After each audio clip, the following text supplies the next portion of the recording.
The stain of Tarakon's kiss was beginning to wash out of her memory. She wished it would, if only so that she could be free of the consequences. Desire had driven her out of the castle and into the woods, into the water by his side, against his lips. But she desired nothing that had happened since. Apologizing was easy, but she was not accustomed to regret. Even if she could give back that moment, did she actually desire the alternative? To accept things as they were? The prospect of her mother's love was not compelling enough. How had their last words come to be tainted with such animosity?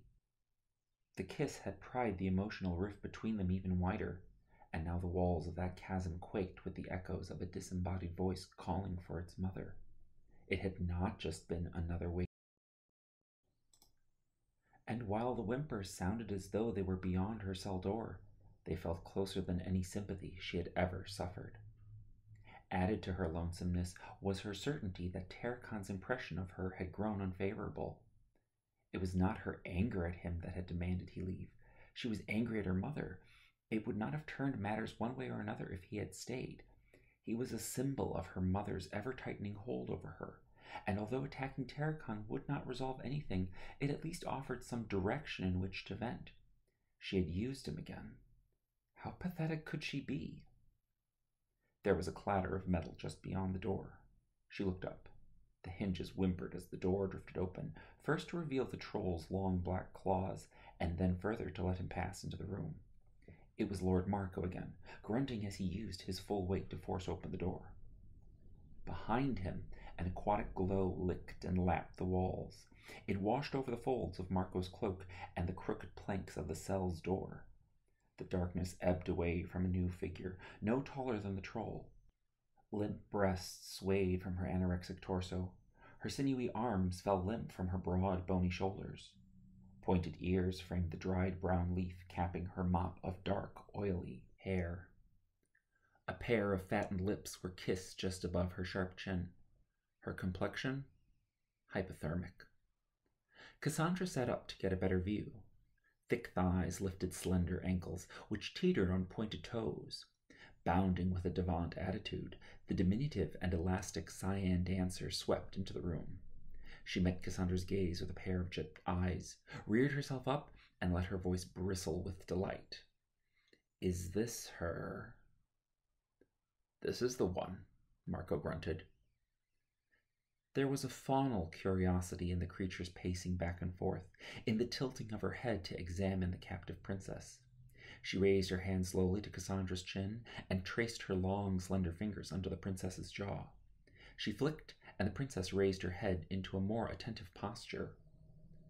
"Do you know who I am?" "You are the pixie Sedwa." "She is not as dumb as you claim, Marco." Marco grunted. "I am the pixie Sedwa. You are the Hexen heir. You have what belongs to me. I will have it back." "I only have what is rightfully mine," Cassandra said. Sedwa recomposed herself. "Do you know what we are?" she asked in a whisper. "We are the hands, the feet, the arms of the Tawesh. My breath is the breath of black magic. Our breath is the breath of black magic. As it dances, so I dance. As it sings, so I sing. As it loves, so I love. As it weeps, so I weep.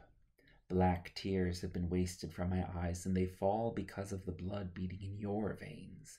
Like your mother before you, you are blighted.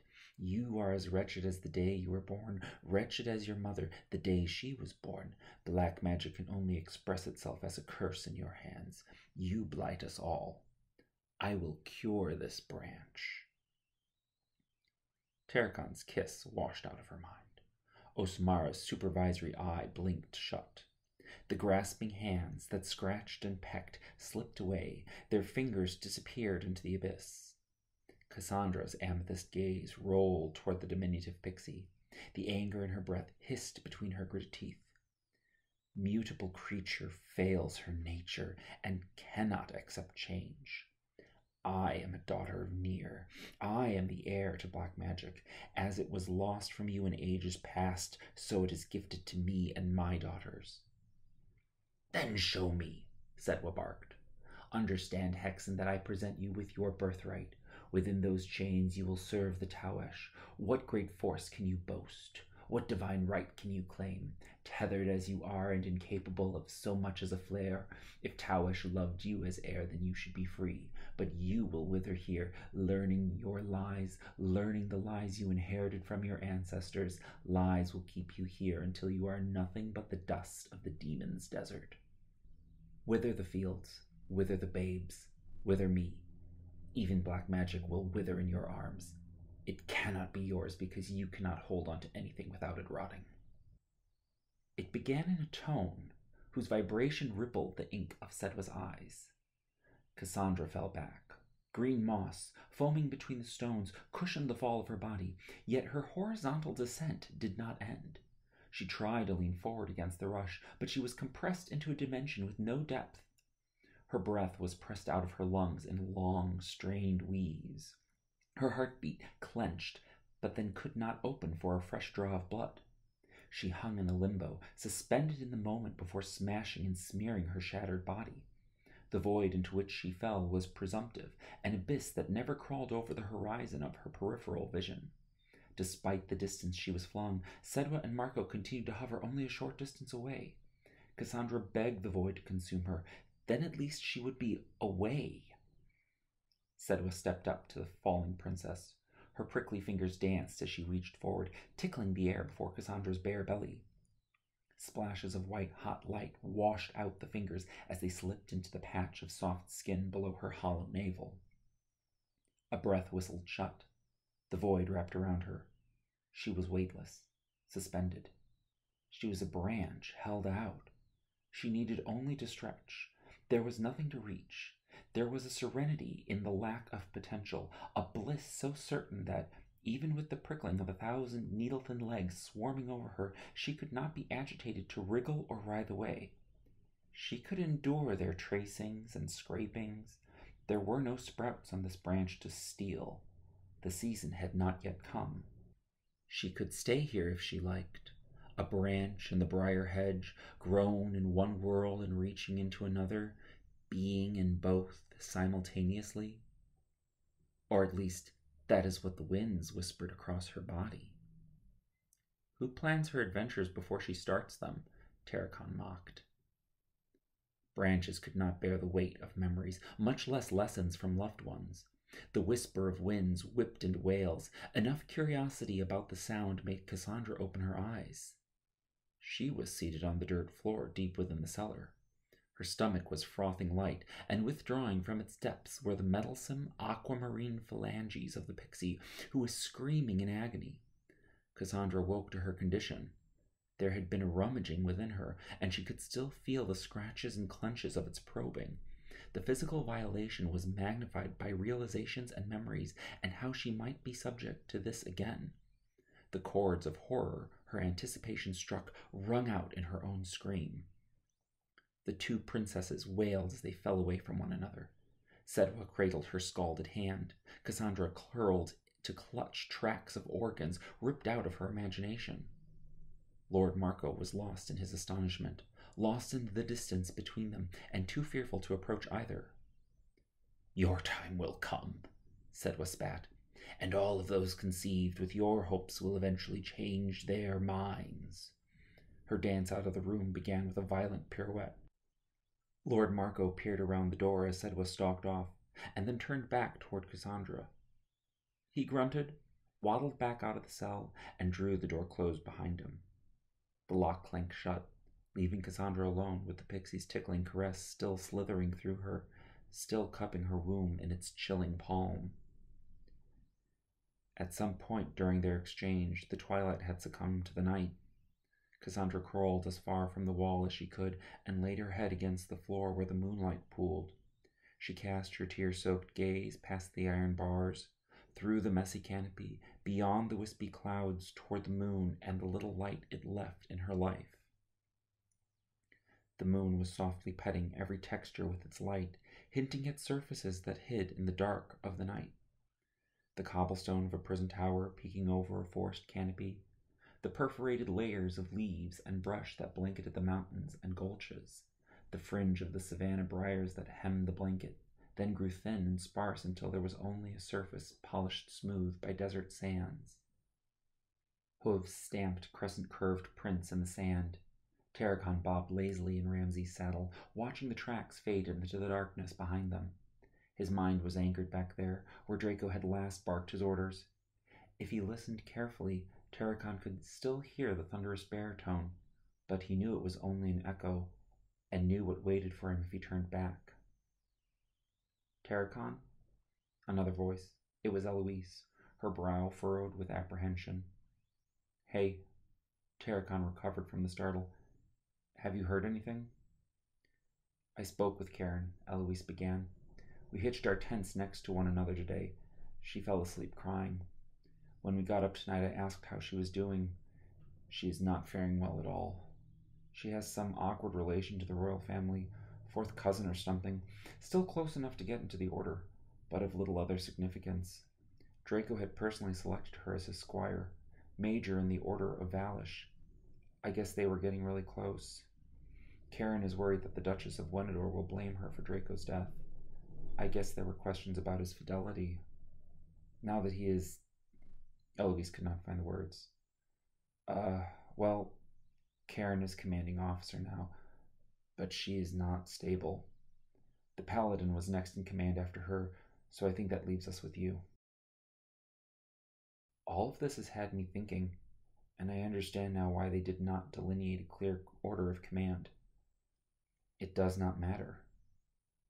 I have to save Cassandra. We have to save Cassandra. That is all there is. Be honest with me, Eloise framed the stakes. What is going on with you and Cassandra? I know the rumors, but... Then you do not know anything. Nobody does. I did not even know when I was there for all of it. It is easy to have faith in the workings of black magic because it all feels like fate. My decisions have had no bearing for almost as long as I can remember. I wasted years asking why I was there to rescue the Queen, when I should have been regretting how I was failing my post. I never stood a chance to understand the difference between a child and a squire. All those years I thought I was doing the right thing in training Cassandra for the adventures she wanted. I should have been stamping her into her mold. I am the only child of a warlock and a woman. For me, family is small and deviations in age and relation matter. She, however, is centuries apart from her family. She mistook my patience for love. I am her friend. She was not mine. Yet now that I see what she feels, I feel for her. So now I'm not just here on orders. I'm trying to find my friend. Of course, I do not want to lose any others in the process, so I need you and Daryl to keep extra safe. Karen is not the only one hurting over Draco's loss. Tarragon dropped his gaze past Ramsay's mane to the desert floor and watched as the parchment of sand scrolled beneath him. The sheet of bleached grain stretched endlessly in every direction. Color alone broke the monotony of the desert. The moon used a cool palette of silvers, blues, and blacks to paint the wasteland. As the aurora crept over the flat horizon, the dunes began to blush. Pinks and oranges splashed the rippling waves of sand. The morning sun flushed the desert, which grew feverish and sickly pale by noon. At the horizon, where perspectives compacted miles into a narrow strip, the shining sand and heat-hazed air mixed to mimic splashing pools, which oddly kept their distance no matter how far or fast one traveled. Somehow, the mirages managed to wash desert sands from rocks and feed the sprigs that sprouted between them. Sprigs? Tarragon looked up. The hoofprints were still prominent in the sand, but now they wove around rocks and prickly stalks. Thick green bulbs, sprinkled with fine hairs and sharpened pricks, were scattered among the rocks. An iron shoe cracked against a sheet of orange slate washed of desert sands. Ramsay slowed, turning his head to snatch a dry stalk between his jutting teeth. As they rode, the brittle, pale leaves scattered about began to yellow, then green. "You know, Eloise," Tarragon shouted, "you keep thinking one more dune and it will be over." They rode through the heat of the day, inspired by the change in scenery. When the final hoof was stayed, the occasional bare sprigs had grown tall enough to dapple the gravel-strewn sward with the shadows from their foliage. Resin bled from their branches when cut, a sure sign that the trees would be strong enough to hitch the unicorns. They laid their tents on the sun-bathed rocks, away from the shaded trees where chains of ants snaked around the branches. The sky was still dry of any clouds, but who needed rain when a murky stream carried wet sediments down from the foothills of the northern range? The water was nearly stagnant here in the savannah. Although clouded, the unicorns were not afraid to soak their nostrils and lap at the insect-rippled surface. The knights preferred to let the water settle in their own skins and then poured the distilled portion into cups, bowls, and smaller canteens. Tarikon sat on a stump in the shade of a bare, spindly-branched tree so as not to burn his exposed back. The sweat-soaked tunic was peeled from his tempered physique and laid across a branch to air. In his reflection, lapping in the bowl at his feet, he could see the wiry, sun-bleached beard that he had neglected for days. He let a cosmetic blade soak in the sun-warmed water before bringing it to his throat to peel off the stubble in short, whipping strokes. "What are you doing?" Nesu sniggered. Tarikon looked up from his floating reflection and awkwardly answered, "Shaving." Nesu laughed. "Clearly your skills are not a testament to your heritage." "What is that supposed to mean?" "There are easier ways for warlocks of your character to handle such mundane regularities. If you shared your father's skills, you would know that. Come here. I will show you a better way to do it," Nesu said, waving Tarakon's approach warmly.